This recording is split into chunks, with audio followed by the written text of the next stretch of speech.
Namaste, myself Triveni Khurana, Assistant Professor, Faculty of Physiotherapy and Diagnostics.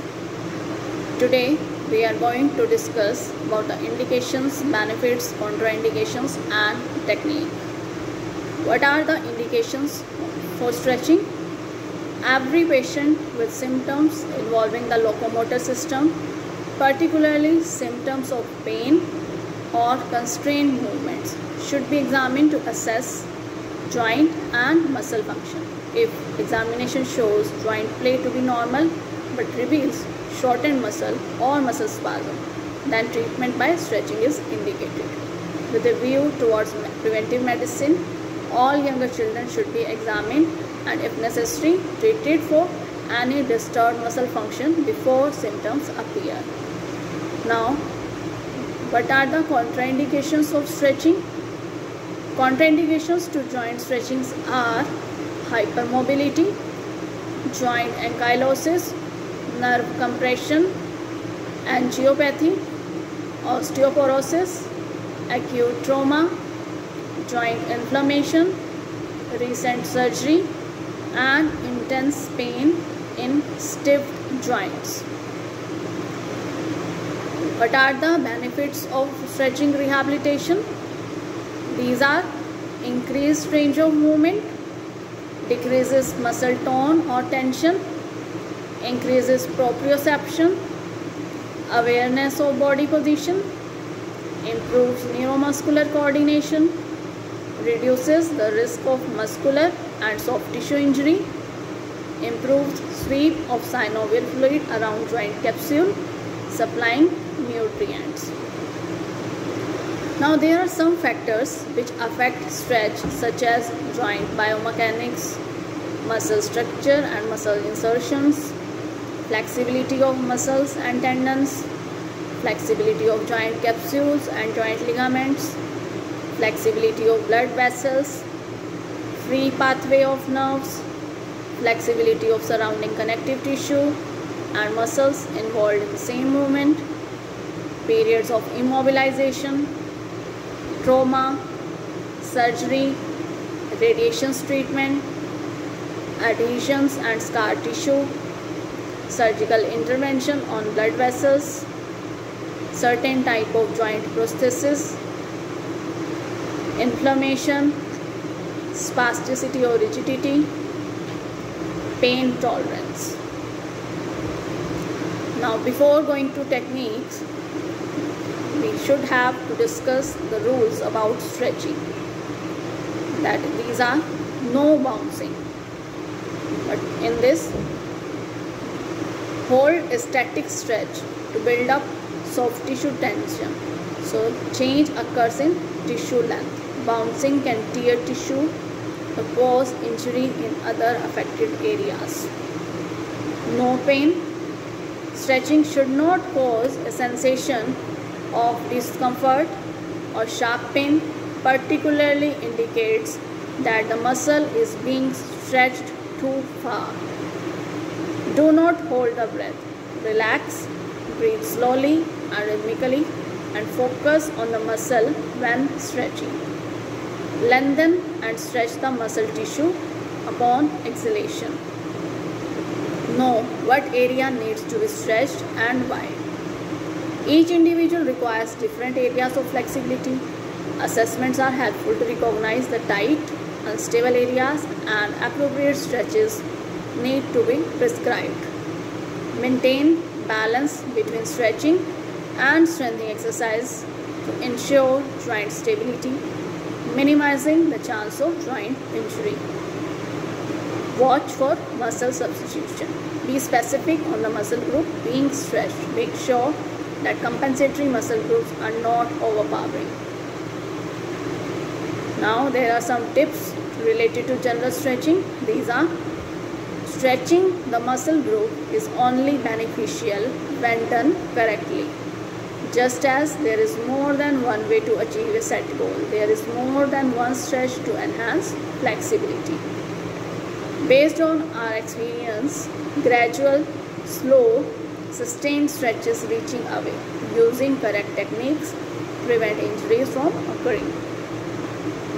Stretch to the point of moderate tension and maintain the stretch for a minimum of 30 to 45 seconds, preferably 45 seconds. Relax for 5 to 10 seconds between stretches and repeat on the other side. Spend additional time stretching muscles that are chronically tight. Perform 2 to 3 sets per stretch. Time permitting, repeating the stretch on the same muscle group. Once the body is warmed up, stretches may be held for longer periods of time. What is warm up or why warm up is necessary? Warming up the body by increasing the blood circulation and the heart rate is an essential part. Although some individuals use sun solutions as a warm up if convenient. We recommend a 10 to 12 minutes warm up consisting of a brisk walk, cycling or running. The warm up should be intense enough to increase body temperature, to warm up the muscles and causes a slight sweat but not cause any fatigue. There are benefits of warm up such as increased body and tissue temperature, increased blood flow through active muscles, increase the heart rate, preparing the cardiovascular system for work, increase the exchange rate of oxygen and carbon dioxide from hemoglobin in the blood, increase the speed at which nerve impulses travel, facilitating body movements, increase reciprocal innervation efficiency, allowing muscle to contract and relax faster and more efficiently, decreases muscle tension, enhance the ability of connective tissue to elongate. Now, what is cool down? Cool down period is just as important as the warm up. The cool down period helps the body return to its pre-practice state. A small investment of time for many benefits received. Minimum cool down of 10 to 15 minutes is recommended after each session. Now we are moving towards stretching techniques. Manual stretching may be applied in different ways. Joined in the neutral position as performed in traditional way. Muscles stretched and then concentrating to increase stretch by manual compression. Muscle pre-stretched. Patient tenses up the muscle for 5 seconds and relaxes, and therapist applies manual stretch. Muscle pre-stretched and then manual stretch is applied by increasing joint angle to simultaneously increasing stretching. To intensify stretch effect with manual stretching, it may be applied in several directions. First, away from the proximal musculotendinous junction towards the body of muscle.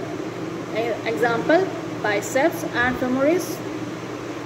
Second, away from the distal musculotendinous junction towards the body of muscle. Example, rectus femoris. Third, across the body of muscle. Example, pronator teres. Fourth, towards insertion away from musculotendinous junction. Example, scalene muscles.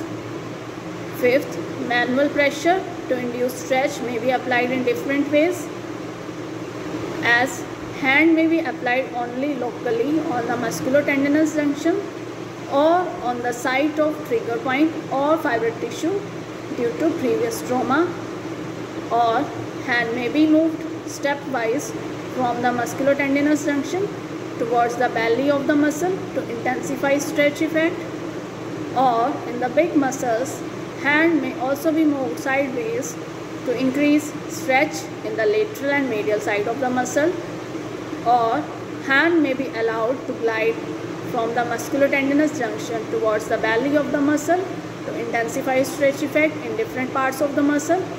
In the big muscle, the direction of glide may be changed to ensure that all parts of muscle will be stretched effectively. Now let's see the stretching technique for scalenus anterior. In this, patient is lying on their back. Therapist support head with the body contact and hand at the base of skull. Then therapist apply the thumb or the first metacarpal bone of the other hand on the insertion of the muscle on the rib. Then therapist lifts head and cervical spine forward, rotate and bend away from the muscle. The angle of stretch and level of contact in the neck will vary slightly depending on while section is to be stretched. In changing position of the cervical spine is allowed to partially straighten before the next stretch is performed. Positioning of the cervical spine for stretching will be affected by mobility and individual posture. The optimal position must be adjusted to suit each individual. Next technique is patient attempts to bend head towards or the side of muscle for 5 seconds. While therapist resists movement, patient takes a deep breath in and then relaxes gradually while therapist performs stretch. Thank you.